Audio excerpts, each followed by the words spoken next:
Ang West Philippine Sea ay hindi kathang-isip natin lamang.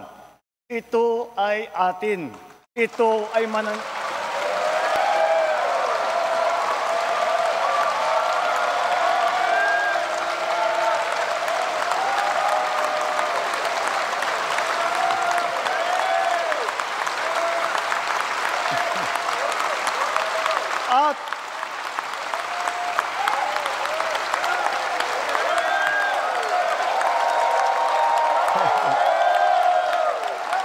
At ito ay mananatiling atin hanggat nag-aalab ang diwa ng ating minamahal na bansang Pilipinas.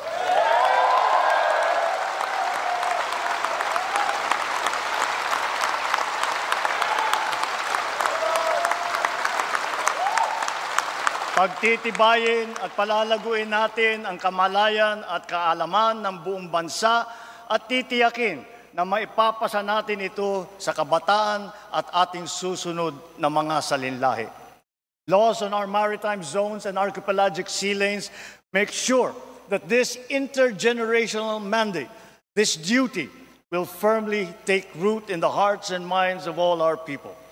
Sa buong sandatang lakas, sa Coast Guard, sa ating mga mangingisda sa West Philippine Sea. Tagapin po ninyo ang taus-pusong pasasalamat ng buong bansa dahil sa inyong ginagawang pagmamatyag at sakripisyo.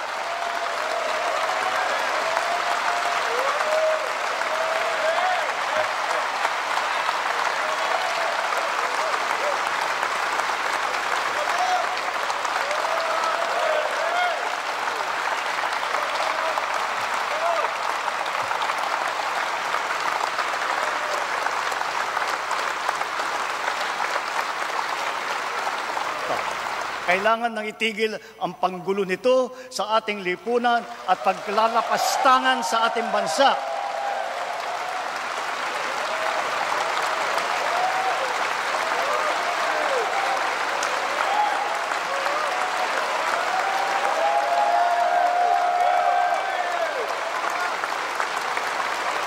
Effective today, all POGOs are banned.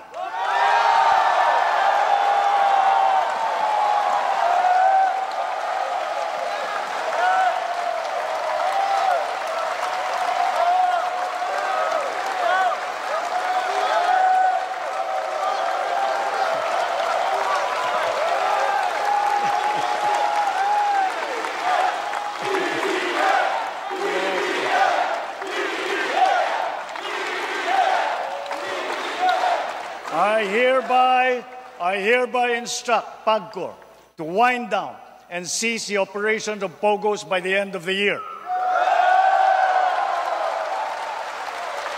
The DOLE, in coordination with our economic managers, shall use the time between now and then to find new jobs for our countrymen who will be displaced.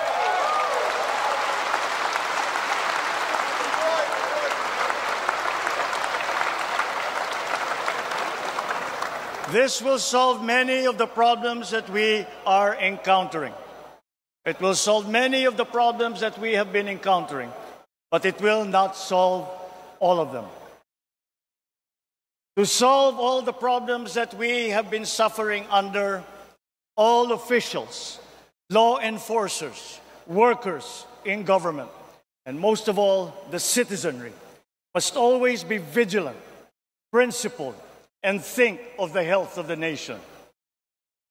So, ladies and gentlemen, let me end by recalling the words of a great man.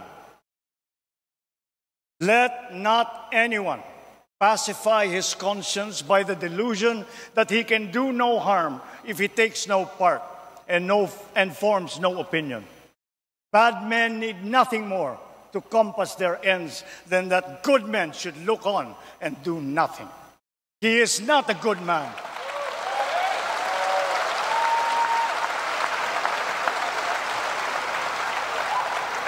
He is not a good man who, without a protest, allows wrong to be committed in his name.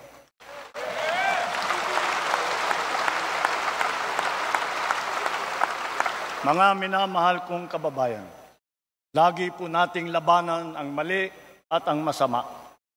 Lagi po nating ipaglaban ang tama at ang mabuti. Lagi po nating mahalin ang Pilipinas. Lagi po nating mahalin ang Pilipino. Mabuhay po kayo at mabuhay ang bagong Pilipinas. Maraming salamat po.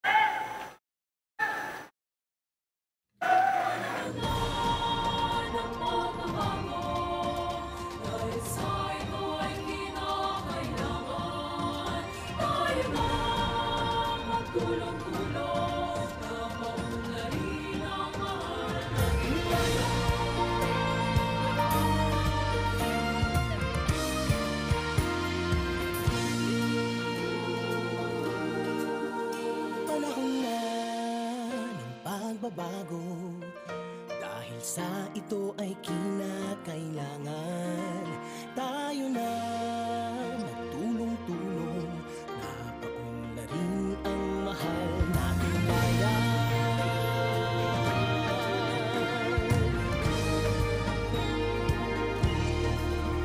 Panahon na ng magbabago at iayos ang mga dapat ayusin.